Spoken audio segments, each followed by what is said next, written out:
Ever get the feeling your phone is listening to you? You're chatting about needing a vacation, and suddenly, your feed is full of travel deals. It's eerie, right? Well, it might not be just a coincidence. Today we're digging into the story of an app that took listening to a whole new level, literally. It all began innocently enough. ListenIn debuted with rave reviews, boasting features that promise to make life easier by managing schedules, setting reminders, and even sorting emails. But for Emma, a freelance graphic designer, the app quickly went from helpful to invasive. I started using ListenIn a few months ago. It was great at first, helping me keep track of my projects and deadlines, but then, things started getting weird.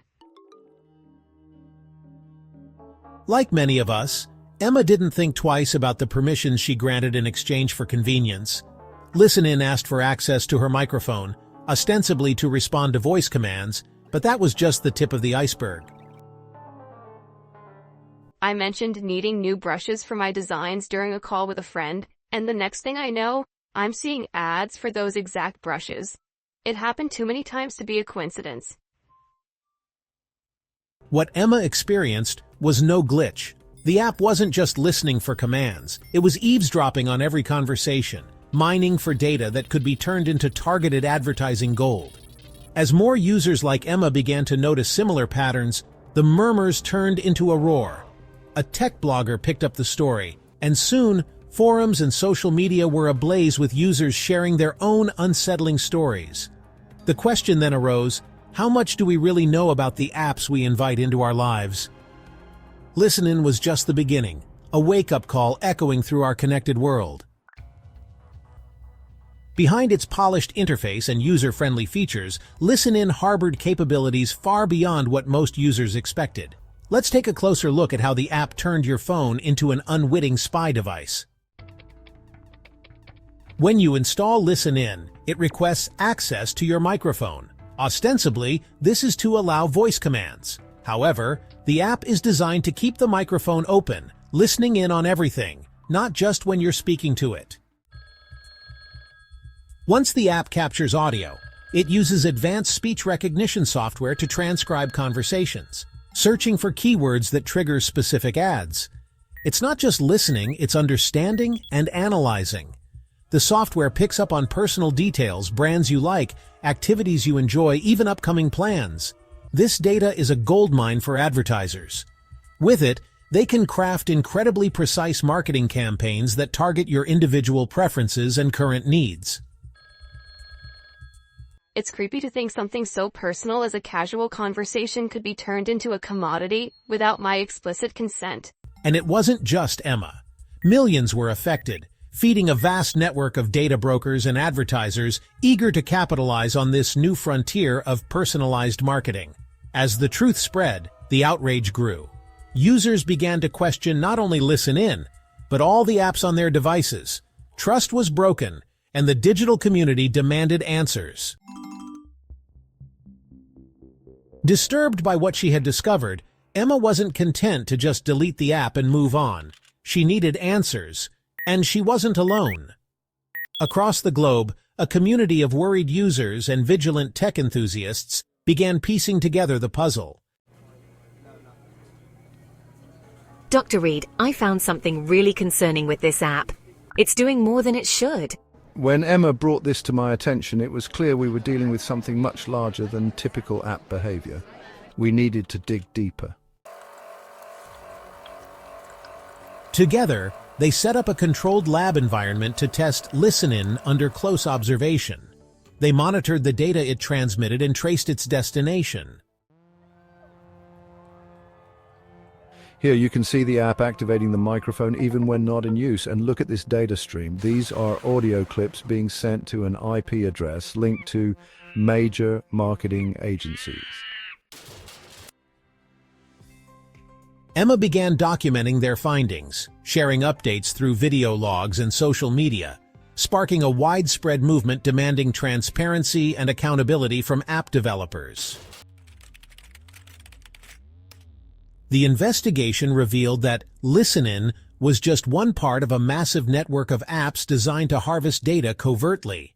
This network was not just a few rogue developers. It involved some of the biggest names in tech and advertising.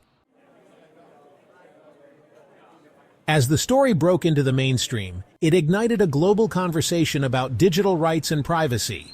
Regulators began to take notice, prompting investigations into the legality of such data harvesting practices.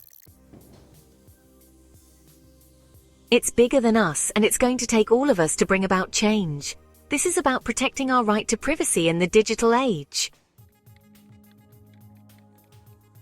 This isn't just about one rogue app. It's about a culture in tech that prioritizes profit over privacy. We need a paradigm shift in how we regulate and oversee the digital marketplace. The uproar reached the ears of policymakers. Around the world, legislators began drafting tougher privacy laws aimed at protecting consumers from covert data harvesting. I've started checking the permission settings on all my apps now. It's a bit of a wake-up call, really. I deleted several apps. It's about trust, and I feel like we've been betrayed. Tech companies, feeling the heat from the public and regulators, started to adopt new privacy standards. Privacy by design became the new buzzword, with firms vying to regain consumer trust by showcasing their commitment to data protection. We need to build systems that respect user privacy by default, not as an afterthought. This incident shows the dangers of ignoring this crucial aspect of tech development. Privacy advocacy groups seized the moment to educate the public about digital rights. Workshops, guides, and online tools proliferated, aimed at empowering users to take control of their digital footprints.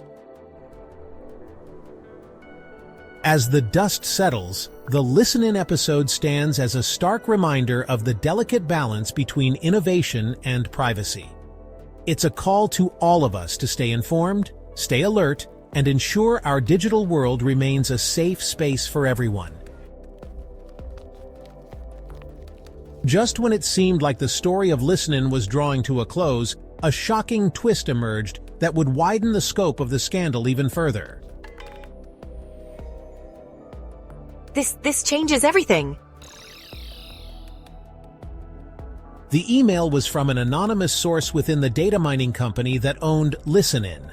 It contained explosive internal documents proving that the app was part of a government-sponsored surveillance program designed to monitor citizens' conversations under the guise of advertising. We can keep tabs on public sentiment, predict behaviors, even influence decisions. And this is about more than ads, it's about control.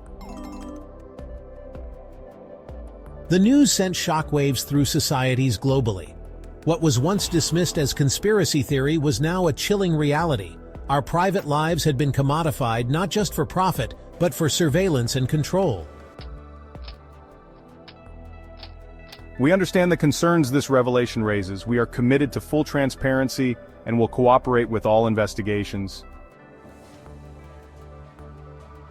This isn't just a fight for privacy, it's a fight for freedom, for the right to live without unseen eyes and ears dictating our choices. The revelation forced a global reckoning. Laws were re-evaluated, tech company practices were scrutinized, and citizens everywhere began to question the true cost of their connected lives. We started this investigation to uncover the truth about an app. We ended up sparking a movement to reclaim our digital sovereignty. This is our moment to reshape the future. The ListenIn scandal not only exposed the vulnerabilities in our digital world, but also ignited a powerful dialogue about the intersection of technology, privacy, and power. It's a conversation that continues today, reminding us that in our increasingly connected world, vigilance is not just necessary, it's essential. As we wrap up our journey through the unsettling truths behind ListenIn, it's clear that this story is more than just a cautionary tale. It's a pivotal moment for all of us to reflect on the digital footprint we leave behind. Awareness is the first step towards change. By understanding the permissions we grant and questioning the apps we install, we can start to take back control of our digital lives. I now check app permissions diligently. I'm educating my family about digital safety. I support organizations fighting for digital rights. But this isn't just an individual battle. It's a collective effort. Together, we can demand greater transparency and stricter regulations to protect our privacy. Join the movement by staying informed, sharing this video, and engaging in community discussions. Reach out to your representatives and support laws that prioritize consumer privacy over corporate profits. We've seen the power of collective action. Let's keep the momentum going. Protecting our privacy is protecting our freedom. Remember, every app you download, every permission you grant, is a choice. Make those choices wisely. Let's ensure our digital future is one of empowerment, not exploitation. For more insights and updates on digital privacy and how you can make a difference, don't forget to subscribe to our channel. Hit the like button if you believe in safeguarding our digital rights, and share this video to spread the word. Together, we can shape a safer digital world.